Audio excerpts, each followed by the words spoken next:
नमस्कार दोस्तों, जय हिंद। मेरा नाम है संदीप कुमार अग्रवाल और मैं आप सभी का स्वागत करता हूं आपके अपने चैनल डेली डोज में। आज है 10 नवंबर 2020 और हम डिस्कस करेंगे आज के कुछ इंपॉर्टेंट क्वेश्चंस। चलिए फिर शुरू करते हैं।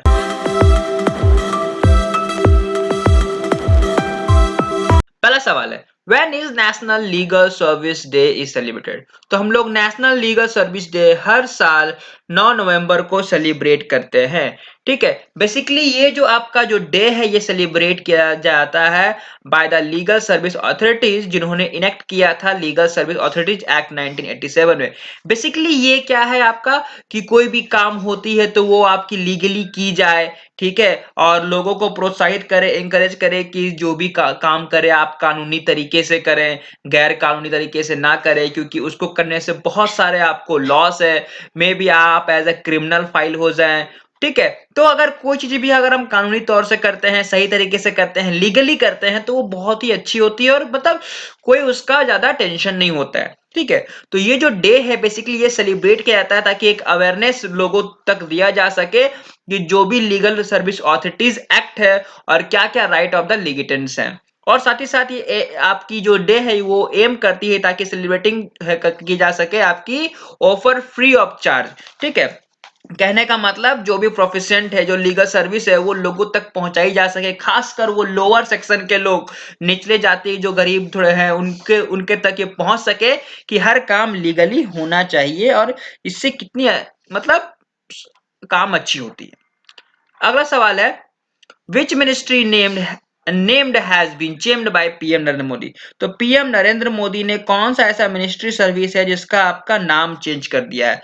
तो ये है आपका मिनिस्ट्री ऑफ शिपिंग। ठीक है, मिनिस्ट्री ऑफ शिपिंग का जो नाम है वो अब चेंज हो गया, उसका नाम हो गया ministry of port shipping and waterways.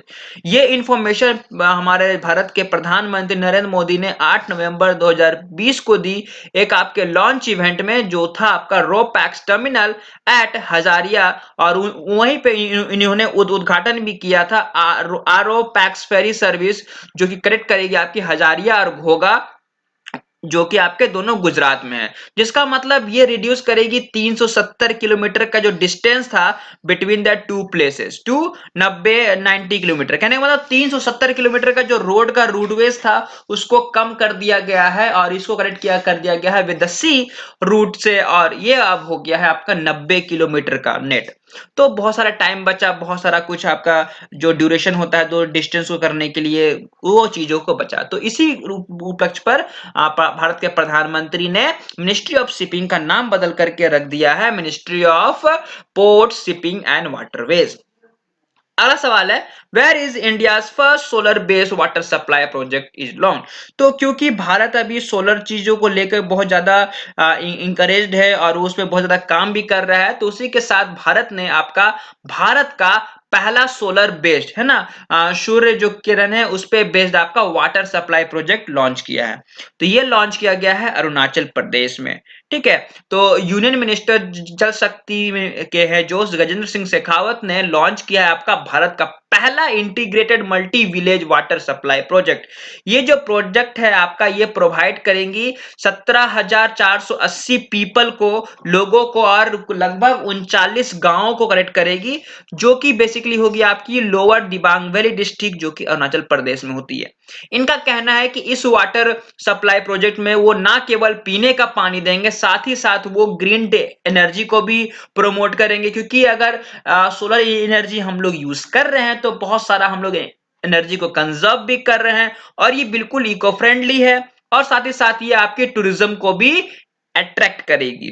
तो ये है आपकी इंडिया की पहली solar based water supply project.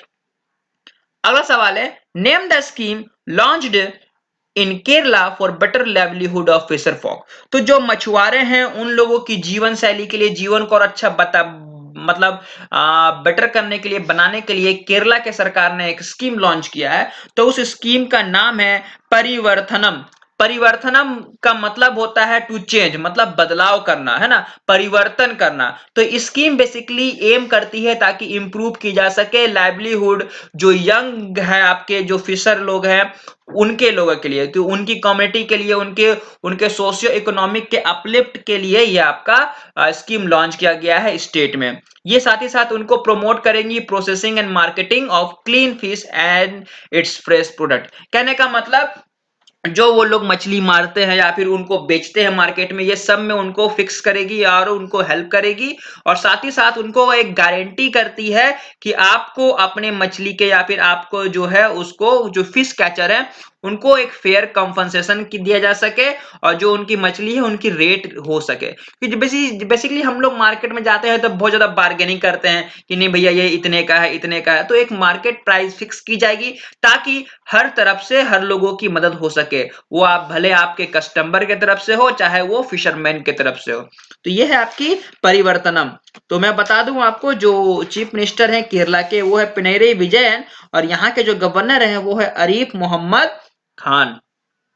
अगला सवाल है, name the short film from India eligible for Oscar nomination. तो अभी हाल ही में आपका इंडिया शॉर्ट फिल्म फेस्टिवल हुआ था 2020 का, तो उसमें एक शॉर्ट फिल्म उभर कर आई है जो कि हो सकता है और बेसिकली वो एलिजिबल है ऑस्कर नॉमिनेशन 2021 के लिए। तो ये है आपकी नटखट। नटखट आपकी एक मूवी है, आपकी एक इंडियन शॉर्ट फिल्म मूवी है, जिसमें आपका लीड रोल निभाया गया है विद्या बालन के द्वारा, और साथ ही साथ ये इस मूवी की को प्रोड्यूसर भी है। तो इस मूवी ने जीता है आपका टॉप प्राइज, जो कि तीसरा एडिशन था best India short film festival 2020। तो इसी के साथ, क्योंकि जब ये कोई आपका शॉर्ट फिल्म ये फेस्टिवल जीतती है तो वो आपकी एलिजिबल कर जाती है, मींस क्वालिफाई कर जाती है कि वो ऑस्कर के लिए नॉमिनेट हो जाए। तो नटखट अब नाम उभर के आ रहा है। ये जो फिल्म है ये डायरेक्ट की गई है बाय शान व्यास, और इसको प्रोड्यूस किया है रोनी स्क्रीवाला और विद्या बालन के द्वारा। ठीक है। अगला सवाल है, recently Sudarshan Rattan passed away. हाल ही में सुदर्शन रत्तन जी का निधन हो गया, तो ये कौन थे? तो ये आपके बॉलीवुड के जाने माने फिल्म मेकर रह चुके हैं। ठीक है। इनका नाम फेमस हुआ था क्योंकि इन्होंने 1986 में एक मूवी बनाई थी जिसका नाम था मानव हत्या, और उस मूवी का जो लीड रोल में थे वो थे माधुरी दीक्षित और शेखर सुमन जी। ठीक है। तो इस बॉलीवुड फिल्म मेकर सुदर्शन दत्तन जी का कोरोना वायरस के जगह की वजह से डेथ हो गया, देहांत हो गया। इन्होंने और भी बहुत सारे फिल्मों में काम किए हैं, जैसे इन्होंने स्क्रिप्ट भी लिखा है, डायरेक्ट भी किया है, प्रोड्यूस भी किया है। आपका 1996 की एक एक्शन ड्रामा फिल्म थी हाहाकार, जिसमें आपका काम किया था सुधीर पांडे, शफी इनामदार, नीलिमा अजीम और जॉनी लीवर जैसे बड़े बड़े हस्ती उसमें काम किए थे। अगला सवाल है, who has banned sale and use of fire crackers in Delhi NCR. तो दिल्ली के नेशनल कैपिटल रीजन में पूरी तरह से पटाखों का खरीद और पटाखों का यूज, बेचना, ये सब बंद कर दिया गया है, बैन कर दिया गया है। तो ये किया गया है बाय एनजीटी। एनजीटी क्या है? आपकी एक नेशनल ग्रीन ट्राइब्यूनल है जो कि ये देख रेख करती है कि पॉल्यूशन लेवल आपका ज्यादा ना हो, और जिस वजह से पॉल्यूशन हो रहा है तो उसमें क्या क्या काम किया जा सके कि पॉल्यूशन कम हो। तो दिल्ली में ऑलरेडी बहुत ही ज्यादा पॉल्यूशन है, तो उसको पॉल्यूशन लेवल को देखते हुए उन्होंने 3 जोन आपका बनाया है, जिसमें आपका है पुअर जोन, मॉडरेट जोन और है आपका बेस्ट जोन। ठीक है। बेस्ट जोन कहने का मतलब बेस्ट कहने का मतलब ग्रीन जोन। ठीक है। तो इन तरह से 3 जोन है, तो उसमें जो पुअर जोन में आती है आपकी दिल्ली एनसीआर। एनसीआर आपकी वो दिल्ली की सेंट्रल रीजन है, जिसमें आपकी मेन दिल्ली, गाजियाबाद, फिरोजाबाद जैसा आपका डिस्ट्रिक्ट आता है। ठीक है। तो इसमें उन्होंने बोला है कि 3 नवंबर से 30 नवंबर तक वहां पे किसी भी तरह का आपका फायर क्रैकर्स का खरीद और बिक्री नहीं किया जाएगा, और साथ ही साथ वहां पे फायर क्रैकर्स का इस्तेमाल नहीं किया जाएगा।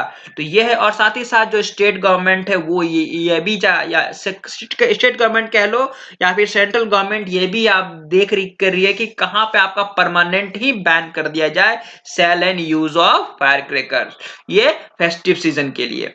तो चेयरमैन जो है एनजीटी के वो है आपके आदर्श कुमार गोयल। अगला सवाल है, when is world urbanism day is celebrated? तो हम लोग वर्ल्ड अर्बनिज्म डे कब सेलिब्रेट करते हैं? तो ये हम लोग हर साल 8 अक्टूबर को सेलिब्रेट करते हैं। वर्ल्ड अर्बनिज्म डे को हम लोग वर्ल्ड टाउन प्लानिंग डे के नाम से भी जानते हैं। बेसिकली वर्ल्ड अर्बनिज्म डे क्या है? जो हम लोग का जो रूरल सेक्टर है उसको कैसे अर्बनाइज किया जा सके, ऐसे कैसे टाउन प्लानिंग किया जा सके कि हर चीजों का एक सेगमेंट हो, वाटर का हो, ड्रेनेज का हो, बच्चों के लिए हो, बड़ों के लिए हो, बूढ़ों के लिए हो, सब चीज आपका मेंटेन हो, रोड वगैरह, लाइटिंग, ये सब कुछ को देखते हुए ये आपका होता है अर्बनाइजिंग सॉरी अर्बनिज्म डे। तो ये बेसिकली ये जो डे है ये ऑर्गेनाइज की जाती है by the international society of city and regional planner. सबसे पहले ये 1949 में फाउंड किया गया था बाय लेट प्रोफेसर कैरियोस मेरिया डेला पैरोला, इनका नाम है, जो कि यूनिवर्सिटी के में थे ब्यूनस एरिस में, जिन्होंने बहुत सारा काम किया है और उन्होंने अपना इंटरेस्ट भी दिखाया था प्लानिंग को लेके। ठीक है, अगला सवाल है fast tax is mandatory for how many wheeled vehicles? तो अभी फाइनली आपके ministry of road and highway ने ये डिसाइड किया है कि कुछ आपके जो गाड़ी है उनको रोड टैक्स देना कंपलसरी है। तो ये 4 चक्कों गाड़ी के लिए किया गया है। तो ministry of road transport and highway minister जो है नितिन गडकरी जी, उन्होंने एक नोटिफिकेशन रिलीज की है कि जो भी फास्ट टैग है आपका, फास्ट टैग है आपका बेसिकली क्या, जैसे हम लोग रोड टैक्स देते हैं, जो टोल प्लाजा वगैरह आती है एक इंटर स्टेट वगैरह, या फिर हम लोग इंटर डिस्ट्रिक्ट अगर क्रॉस करते हैं तो ये रोड टैक्स देना पड़ता है, ताकि उसी टैक्स से फिर अगर रोड की कुछ मरम्मत हो तो वो की जा सके और ज्यादा से ज्यादा रोड डेवलपमेंट हो सके। तो उनका कहना है कि अब 1 जनवरी 2021 से हर हर 4 पहिए वाहन को रोड टैक्स देना होगा। ठीक है, ये कंपलसरी है। तो इन्होंने एक चेंजेस लाई है फॉर्म 51। फॉर्म 51 आपकी बात करती है सर्टिफिकेट ऑफ इंश्योरेंस में, जो कि इनका कहना है कि 1 अप्रैल 2021 से अब हर आपका जो आपका कहने का मतलब कार मैन्युफैक्चरर है वो आपका रजिस्ट्रेशन कार्ड के साथ फास्टैग भी अप्लाई करे, मतलब अप्रूव करवाएगी और उनको देगी। तो कहने का मतलब नई 4 व्हीलर हो चाहे पुरानी 4 व्हीलर हो, अब सबको रोड टैक्स देना, बेसिकली फास्टैग देना पड़ेगा। ठीक है, तो ये है आपकी, और इनका कहना है कि फिलहाल जो जिनके पास नहीं है वो भी बनवाए, और 21 दिसंबर 2017 से पहले जितनी भी गाड़ियां बिकी है उन सबको देना होगा फास्टैग, ये कंपनी को बोला गया है।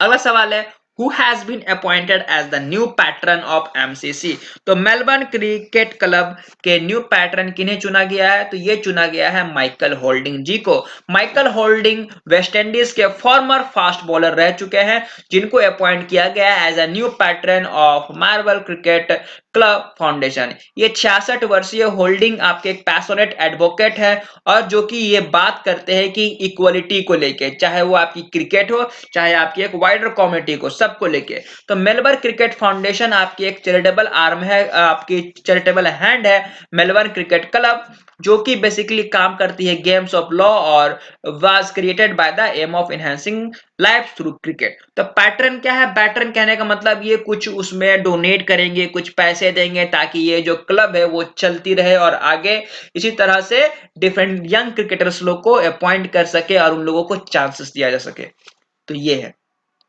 अगला सवाल है who won the Paris master 2020? तो पेरिस मास्टर 2020 के विजेता कौन है? तो यह है आपके डैनियल मेडवेडेव। ठीक है, ये रशियन है आपके डैनियल मेडवेडेव, जिन्होंने जीता है पेरिस मास्टर 2020 का टाइटल, जो कि बेसिकली आपकी एक लॉन टेनिस है। इन्होंने हराया है अलेक्जेंडर जेवरेव को 5-7, 6-4, 6-1 से, जो कि हुई थी टूर्नामेंट पेरिस में। और इसी के साथ ये बन गए हैं चौथे रशियन जिन्होंने रोलेक्स पेरिस मास्टर टाइटल को हासिल किया है। इसी के साथ जो मेंडेव ने ज्वाइन किया है countryman Marat Safin, Nikolay Davydenko, Karen Khachanov on the Paris honour roll. मतलब इनसे पहले 3 और जो भी थे उनका नाम है ये। ठीक है, मैरेट सैफिन, निकोले डेविडेंको और कैरन कैचानोव। ठीक है, और चौथे हैं आपके डैनियल मेडवेडेव। तो ये थे हमारे आज के कुछ इंपॉर्टेंट क्वेश्चंस जो मैंने आप सबके साथ डिस्कस किया।